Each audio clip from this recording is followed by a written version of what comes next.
Бәріне сәлем, бүгінгі шығарылымда «Революция» атты фильмге шолу жасайтын боламын. Жердегі барлық электрлі құрылғылары істен шығып, адамдардың ендігі бастан кешкен оқиғасы қызық болса, видеоның соңына дейін көріп, бағасын берекет.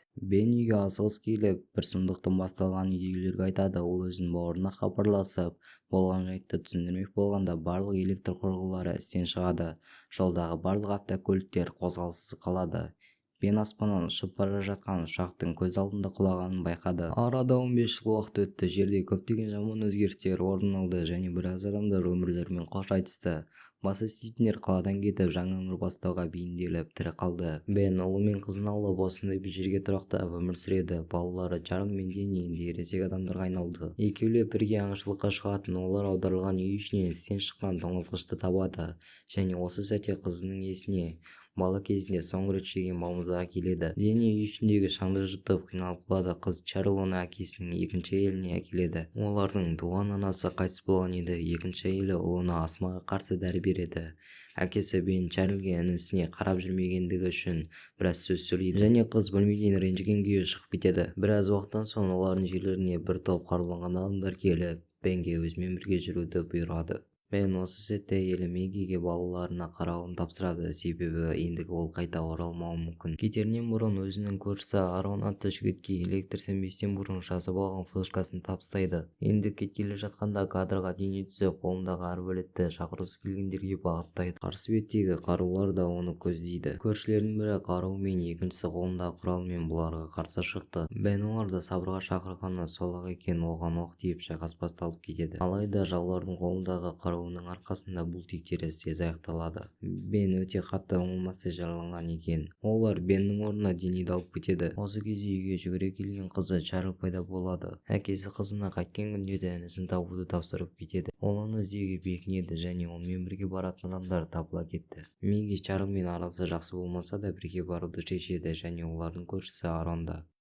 Қарулы жігіттер өздерін жақсы ұстайды және жігіт Дэнниге оны Манро атты бастыққа бара жатқандығын жеткізеді. Бірақ жігіт олармен дөрекі сөйлесіп бір шапалағын алады.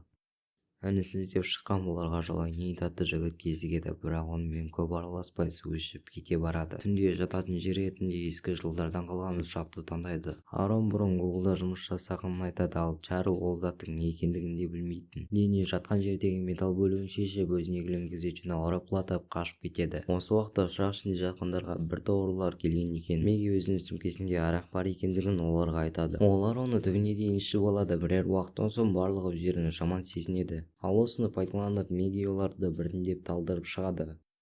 Чарльды болса Нейт құтқарады. Таңертең олар қайта жолға шығады және қастарына Нейтті қосады. Ал бандиттерден қашып белгісіз ауылға келген Дэннидің леңкесі ұстап ауырады, бірақ осы маңайдың тұрғыны оны емдеп ингалятор береді. Чарль және оның командасы қалаға Беннің бауырын іздеп келеді. Оны тапқан соң есімі Мелис екенін біліп, өзінің 15 жыл бойы көрмеген туысқаны екендігін түсіндіреді. Танысып болғаннан соң болған оқиғаны айтып, туысқанынан көмек сұрайды. Ал Майлес Беннің Манро атты адамға электрді қайтарып жерді толығымен өз бақылауына алу үшін қажет болғандығын айтады. Осыдан кейінгі әңгіме Майлес қызға көмек бере алмайтындығын жеткізеді. Оған себеп ол оны толық танымайды. Майлестің бұл сөздеріне қыз ренжіп, енді кеткелі жатқанда бұл әңгімеге Нейт араласып ағасын көндірмек болады. Ал Майлес оның қолындағы Манроның таңбасын байқады. Нейт Манроның тырыс екенін, ол бұл жерден қашып құтылады, ал қашуда жүрген Дэнниді бандиттер тауып алып қайта алып кетеді. Нейт жанына бір топ жігіттерін жинап Майлесқа келеді. Майлес әлсіз емес екен, олардан қашпай шайқасуды шешеді.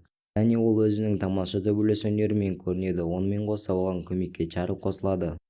Нейт Чарльге шабуылдаған адамды өзі өлтіріп кете барады. Олар Нейттің адамдарын жеңеді. Осыдан соң Майлес Чарльге көмектесуге шешеді. Ол осы 15 жыл бұрынғы көлік тоқтаған сәтті айтады. Жанындағы жігіт досы қазіргі Манро еді. Ал осы уақытта Дэнниге қарайласып жатқан әйел үйіндегі құпия бөлмеге кіріп флешканы қосады. Сол сәтте электр пайда болып, ол компьютер арқылы әлдебір адамдарға хат жазады. Бүгінге осы арнаға жазылып, лайк басып, пікір қалдыруды ұмытпайық. Келесі видеода кездескенше аман сау болайық.